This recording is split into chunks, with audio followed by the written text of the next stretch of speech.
ಹಸಿ ಮೇವು ಕಾಳುಗಳನ್ನ ಕೊಟ್ಟಾಗ ಮರಿಗಳಿಗೆ ಇಮಿಡಿಯೇಟ್ ಆಗಿ ನೀರ್ ಕೊಡ್ಬೋದಾ? ನಾರ್ಮಲ್ ಆಗಿ ಹಸಿ ಮೇವು ಕಾಳನ್ನ ಕೊಟ್ಟಾಗ ಸ್ವಲ್ಪ ಜೀರ್ಣಕ್ರಿಯೆ ಸಮಸ್ಯೆ ಆಗೋ ಚಾನ್ಸಸ್ ಇರುತ್ತೆ. ಸೊ ನೀವು ಯಾವುದೇ ಮರಿಗೆ ಹೊಸದಾಗಿ ಇಂಟ್ರೊಡ್ಯೂಸ್ ಮಾಡಾತೀರಿ ಅಥವಾ ಡೈಲಿ ಪ್ರೊಸೆಸ್ ಒಳಗ ಹಸಿ ಮೇವು ಅಥವಾ ಕಾಳುಗಳನ್ನ ಕೊಡಾತೀರಿ ಅಂದ್ರ ಅದಕ್ಕಿಂತ ಮುಂಚೆ ಒಂದಿಷ್ಟು ಒಣ ಮೇವು ಒಣ ಹುಲ್ಲನ್ನ ಕೊಟ್ಟು ಆಮೇಲೆ ಹಸಿ ಮೇವು ಕಾಳುಗಳನ್ನ ಕೊಡೋದು ಬೆಟರ್ ಅಂತ ಅನ್ಸುತ್ತೆ. ಇನ್ನ ನೀರ್ ಕೊಡ್ಬೋದಾ ಅಂದ್ರೆ ಕೊಡ್ಬೋದು, ಆದ್ರೆ ಮಿನಿಮಮ್ 1 hour ಗ್ಯಾಪ್ ಇರ್ಬೇಕು.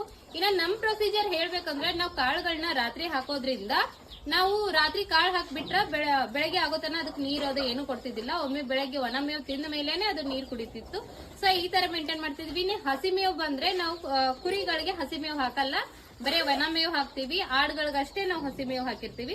ಸೊ ಅದಕ್ಕಾದ್ರೂ ಅಷ್ಟೇ ನಾವು ಮಿನಿಮಮ್ 1 hour ಇಂದ 2 hours ಗ್ಯಾಪ್ ಕೊಟ್ಟ ಮೇಲೆ ನೀರ್ ಕುಡಿಸ್ತೀವಿ. ಇನ್ನೂ ನಿಮ್ಗೆ ಏನಾದ್ರೂ ಡೌಟ್ ಐತಿ, ಕನ್ಫ್ಯೂಷನ್ ಐತಿ ಅಂದ್ರ ಇದ್ರ ಬಗ್ಗೆ ಡೀಟೇಲ್ ಆಗಿ ನನ್ನ ಹೊಂಗನ್ಸ್ ಯೂಟ್ಯೂಬ್ ಚಾನೆಲ್ ಒಳಗ ಒಂದ್ ವಿಡಿಯೋ ಹಾಕಿರ್ತೀನಿ. ಸೊ ಅಲ್ಲಿ ಹೋಗಿ ವಿಸಿಟ್ ಮಾಡ್ರಿ. ಎಲ್ಲಾ ರೀತಿಯ ನಿಮ್ಗೆ ಡೌಟ್ ಗಳಿಗೂ ಅಲ್ಲಿ ಕ್ಲಾರಿಟಿ ಸಿಗುತ್ತಾ. ಅಂಡ್ ನಿಮ್ಗೆ ಏನಾದ್ರೂ ಡೌಟ್ಸ್ ಇದ್ರ ನನ್ ಕಮೆಂಟ್ ಒಳಗ ಅಥವಾ DM ಮಾಡ್ರಿ, ಅದಕ್ಕೆಲ್ಲ ಆನ್ಸರ್ ಮಾಡ್ತೀನಿ. And thank you for watching.